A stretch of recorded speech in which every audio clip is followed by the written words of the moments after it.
ঢাকার এক নব্য ধনী ব্যবসায়ী অপমানিত হয়ে ফিরে এসেছিলেন এক জমিদারের জলসা থেকে। সেই অপমানের আগুনে জন্ম নিয়েছিল এক রাজপ্রাসাদ, রোজ গার্ডেন। গোলাপ নয়, এখানে ফুটে আছে প্রতিশোধ, স্বপ্ন আর ইতিহাসের গন্ধ। চলুন ফিরে যাই সেই গল্পে। আমার পেছনের যে শ্বেতশুভ্র ভবনটি দেখতে পাচ্ছেন সেটির নাম রোজ গার্ডেন। বহু ইতিহাসের সাক্ষী এই ভবনটি আজও মাথা উঁচু করে দাঁড়িয়ে আছে। বাংলাদেশের রাজনৈতিক ইতিহাসে এই ভবনটির গুরুত্ব খুব তাৎপর্যপূর্ণ।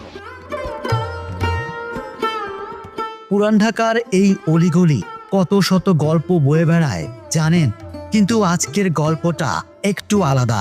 একজন মানুষ যিনি শুধুমাত্র খানদানি না হওয়ায় সমাজে পাত্তা পাননি, কিন্তু নিজের অপমানকে বানিয়েছিলেন একটি প্রাসাদ। আজ সেই প্রাসাদ খুঁজতে এসেছি টিকাটুরে KM দাস লেনে। অবশেষে পৌঁছে গেলাম সেই জায়গায়, রোজ গার্ডেন। সাধারণ এক বাগান বাড়ি নয়, এটি ব্যক্তিগত যে